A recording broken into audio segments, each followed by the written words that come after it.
Hey friends, I'm Brie, welcome to my channel. Today I want to do a currently reading video.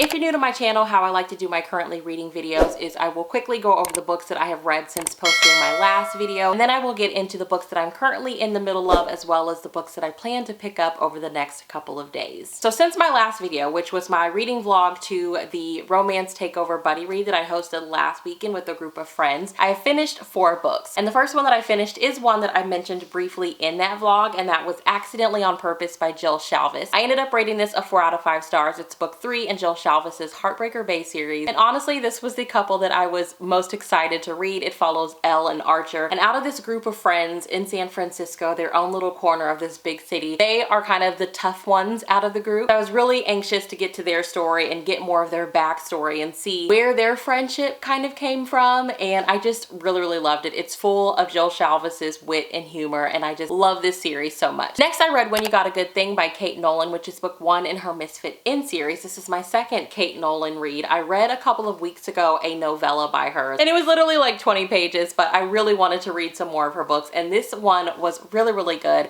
It is a second chance romance in a small town in Tennessee, and it follows Kennedy. I'm blanking on the hero's name. Kennedy leaves town literally like I think after their prom night with no word, and it ruins her relationship with her sisters. Obviously the hero's really heartbroken over it, and it's like 10 years later and her adopted mom has passed away, and it brings her back home. This just really spirals, like her rekindling the relationship with her sisters and the hero, and him learning the real reason why she just kind of up and left, and I really enjoyed it. So I'm really looking forward to reading the next book, which I know it follows one of her adopted sisters. Really sweet small town romance. I really enjoyed it. Next I read Untamed by Glennon Doyle. I am such a fan of Glennon Doyle, so if you are already a fan of hers, I highly recommend this book. She has 2 previous memoirs, Love Warrior and Carry On Warrior, and I don't feel like you necessarily have to read those before reading this one, but especially Love Warrior. It focuses on her first marriage and some of the issues that she went through in her first marriage, and in this book that marriage is coming to an end. And that aspect, I kind of feel like maybe if you don't want to read those previous ones before this one, maybe if you read this one and enjoy it, I would at least go back and read Love Warrior, because I just feel like some things are kind of put into perspective having read that book. I love this so much. It kind of reminded me of Wildflower by Drew Barrymore in the sense of she has her daughters and her daughters are getting older, and it's just kind of like snippets and lessons that she's learned in her life that maybe once her daughters are older they can read. Basically putting out lessons I've learned out there for my daughter to read one day. Like that's kind of the vibe that I got from this book. I really enjoyed it, and yeah, I love Glennon Doyle. Anything that she writes I'm gonna read. And the last book that I read was Mako U by Frankie, and this is book 5 in her Way to a Man's Heart series. All of these books are novellas, you guys. I don't think any of them are longer than 70 pages. That's probably an exaggeration. I think for the most part they've all been like up to like 55 pages. I don't think anything's been longer than 60, but this one was cute. I rated this one out a 3 out of 5 stars. I'm pretty sure the book prior to this was like my favorite out of the series. My only issue with this series is that all of the heroines, like they're very innocent. In one of the books the heroine and the hero were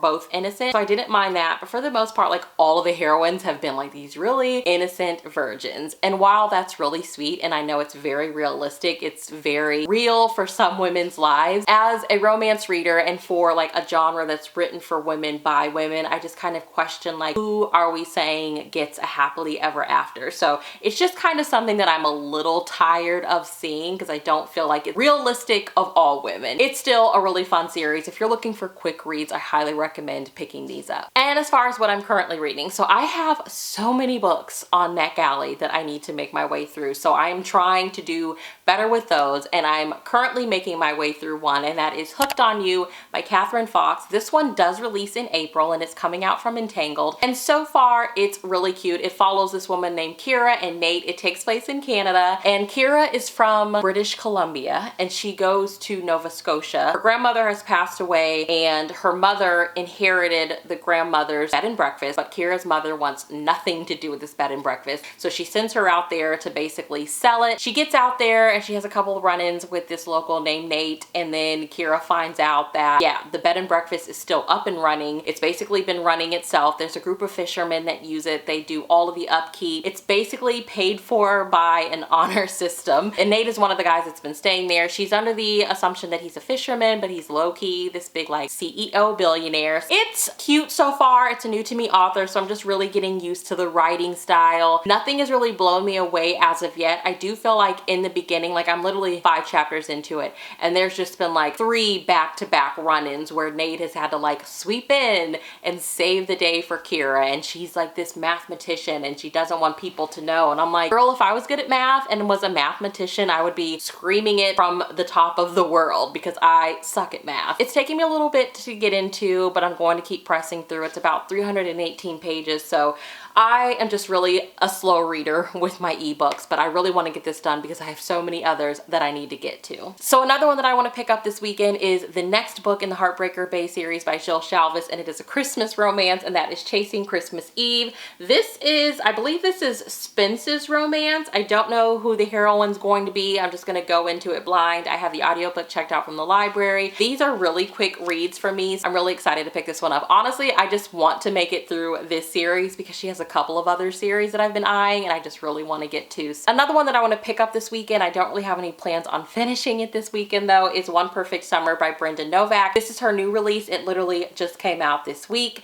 and it is a women's fiction novel. It follows this woman named Serenity who takes a DNA test on 23andMe and gets her results back and learns that she has 2 half-sisters. So the 3 women link up and start doing some digging into their past, and it just sounds wonderful. I am a genealogy nerd. I am obsessed with all things genealogy. I actually plan on doing a video in the future talking about basically read-alikes if you are into genealogy, books that you should read. I'm really hoping that I love this one. This will be my first Brenda Novak book, and I'm really looking forward to it. And the last one that I would like to get to over the course of this weekend is Bad Bachelor by Stefanie London. I'm pretty sure this will be my first Stefanie London romance, and it follows Reed and Darcy, and it sounds like Reed is a PR rep, and there's like this dating site that's been getting bad publicity and he's called in to fix it. And it sounds like, I think Darcy's a librarian, so I'm not really sure how their paths meet, but this is one that I picked up when I was at home in Kansas City. It was on like the buy one get one half off table, and I never see Stefanie London books in my local bookstores, so